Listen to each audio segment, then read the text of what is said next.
DIG STF Simardeep Singh ने बताया कि हरियाणा पुलिस की स्पेशल टास्क फोर्स ने कुख्यात अपराधी राकेश उर्फ काला खैरमपुरिया की गिरफ्तारी के साथ एक महत्वपूर्ण उपलब्धि हासिल की है। साल 2020 में पैरोल पर रिहा होने के बाद से वो भगौड़ा होकर पुलिस की गिरफ्त से बच रहा था। इस दौरान उसने दूसरे देशों में रहते हुए भारत में आपराधिक गतिविधियों को अंजाम दिया। उसने पैरोल मिलने के बाद हरियाणा और दूसरे राज्यों में अपनी आपराधिक गतिविधियों को और बढ़ाया। जहां 2023 की शुरुआत में वो देश में फरार हो गया और विदेश से अपने आपराधिक गिरोह का संचालन करने लगा और स्थानीय गिरोह के साथ मिलकर हिंसक वारदातों को अंजाम देता था। राकेश, जिसे काला खैरमपुरिया के नाम से भी जाना जाता है, एक गंभीर और हिंसक अपराधों में व्यापक रूप में शामिल था और सन 2020 में पैरोल पर रिहा होने के उपरांत भगौड़ा होकर पुलिस की गिरफ्त से बच रहा था। इस दौरान उसने भारत में रहते हुए और बाद में विदेशों जैसे यूएई, आर्मेनिया और थाईलैंड जैसे देशों में रहकर भारत में आपराधिक गतिविधियों को अंजाम देना जारी रखा। राकेश का आपराधिक रिकॉर्ड सन 2014 से शुरू हुआ और उसके ऊपर डकैती, लूट, हत्या और अवैध हथियार रखने जैसे अपराधों के लिए उपयोग अंकित किए गए।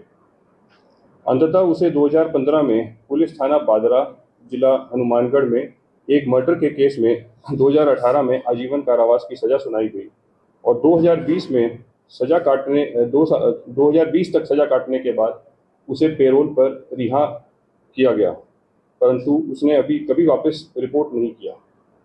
इस दौरान उसने गिरफ्तारी से बचते हुए हरियाणा और पड़ोसी राज्यों में अपनी आपराधिक गतिविधियों को और बढ़ाया।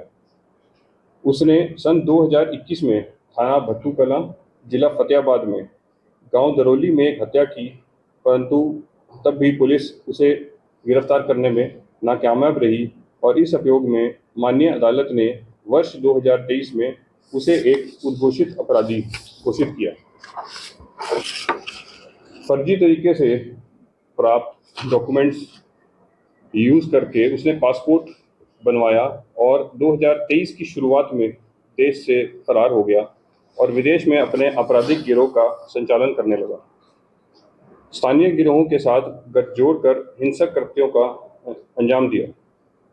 उसके संपर्क कुख्यात आपराधिक समूहों जैसे हिमांशु भाऊ गैंग और नीरज फरीदपुरिया गैंग के साथ फैले हुए हैं और इनके साथ योजना बनाकर राकेश उर्फ काला ने कई हाई प्रोफाइल अपराध जैसे टारगेटेड किलिंग, एक्सटॉर्शन और रैंसम कॉल्स की घटनाओं को अंजाम देने में मुख्य भूमिका निभाई।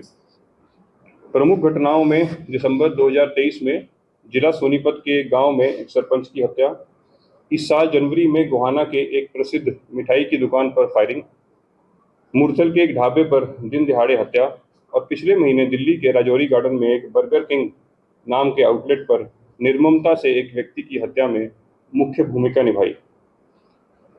अभी गत 24 जून 2024 को 3 नकाबपोश हमलावरों ने जिला हिसार हरियाणा में महिंद्रा कार डीलरशिप